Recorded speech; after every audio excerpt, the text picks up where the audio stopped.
lahirlah konsep namanya manunggaling kawula Gusti.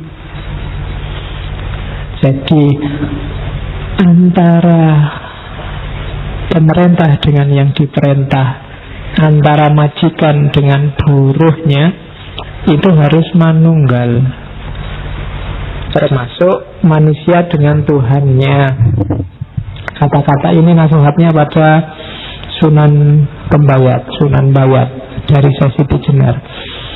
Kawula dan Gusti itu sudah ada dalam diriku. Siang dan malam tidak dapat memisahkan diriku dari mereka. Tetapi hanya saat ini nama Kawula Gusti itu berlaku, yakni selama saya mati.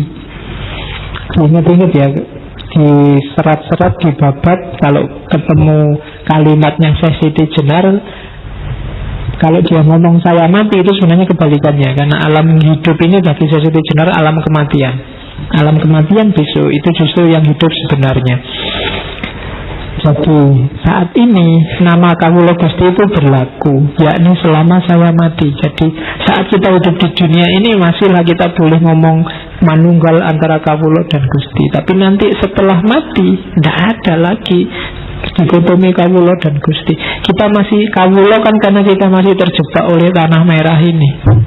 Kita masih terjebak oleh fisik. Begitu besok kita terbebas dari kungkungan fisik, ya kita hidup yang sejati. Dan itu tidak ada lagi dikotomi Kawula dan Gusti, karena kita sudah ilaihi roji'un, kembali pada yang sejati, kembali pada Allah. Tidak ada lagi keterpisahan, kecuali nafas yang tidak mutmainnah, itu yang tidak bisa langsung ilaihi roji'un, harus diperbaiki lagi. Oke, terus nanti kalau saya sudah hidup lagi, Gusti dan Kawula lenyap. Yang tinggal hanya hidupku, ketentraman langgeng dalam ada sendiri. Jadi sekarang filsafat hulul ittihad manunggaling Kawula Gusti itu laku. Tapi besok tidak ada gunanya, wong sudah jadi satu. Sekarang masih bilang anak al-haq, yo ingsun Gusti Allah. Itu sebenarnya masih, saya bilang tadi, masih rasanya ada jarak, masih fana, belum fana fil fana. Tapi besok di kehidupan yang sejati, ya lenyap yang sejati. Kalau bahasa Buddha namanya nirwana. Oke. Hei Pangeran Bayat, bila kau belum menyadari kebenaran kata-kataku, maka dengan tepat dapat dikatakan bahwa kau masih terbenam dalam masa kematian. Di sini memang banyak hiburan, aneka warna, lebih banyak lagi hal-hal yang menimbulkan hawa nafsu. Tapi kau tidak melihat bahwa itu hanya akibat panca indera. Itu hanya impian yang sama sekali tidak mengandung kebenaran dan sebentar lagi akan lenyap. Gilalah orang yang terikat padanya, tidak seperti Sesiti Jenar.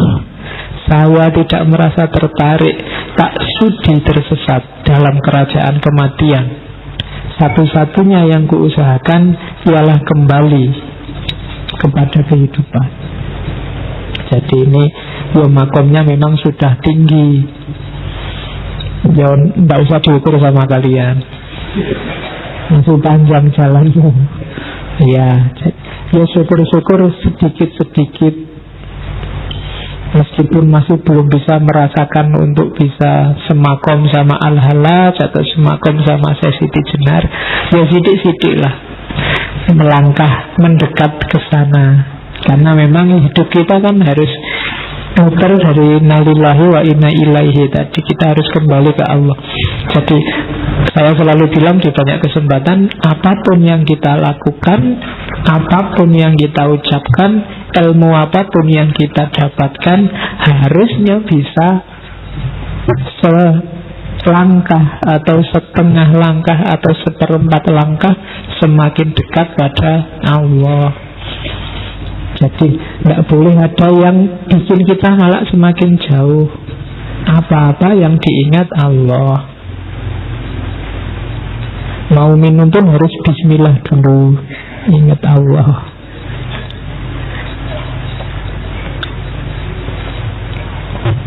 Jadi biarkan teh ini membawa kita sedikit lebih dekat pada Allah. Dulu kan harus gitu, apapun harus begitu.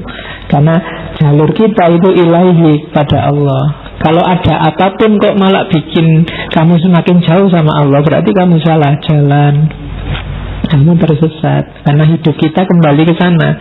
Kalau kamu semakin menjauh, berarti kamu sedang salah jalan. Cepet-cepet balik, kan gitu. Jadi kiblatnya tetap ada Allah.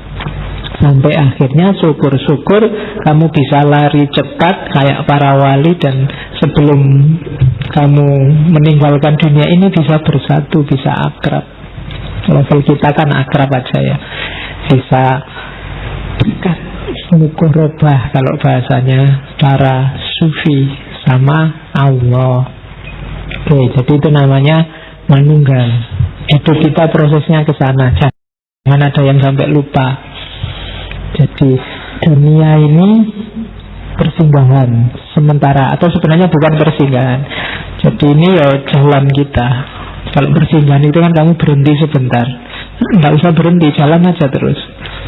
Kalau butuh makan ya beli di perjalanan, kalau butuh minum beli di perjalanan.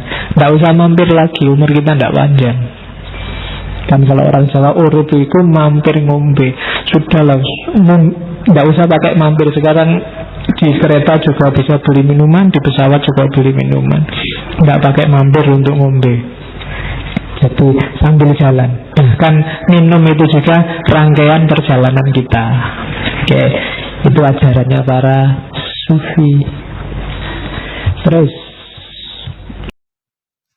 Assalamualaikum, semoga video yang saya sampaikan ini sangat bermanfaat ya untuk kalian semua ya. Misalnya kita dapat suatu pencerahan, kita dapat sesuatu kesadaran, kita dapat sesuatu ilmu pengetahuan tentang sejarah ya. Karena saya pribadi mendapatkan banyak hikmah. Tolong dibantu untuk subscribe video ini ya, channel ini, agar saya tambah semangat untuk membagikan sesuatu yang sangat bersemangat. Apapun, dalam bidang apapun, pasti akan saya share. Terima kasih.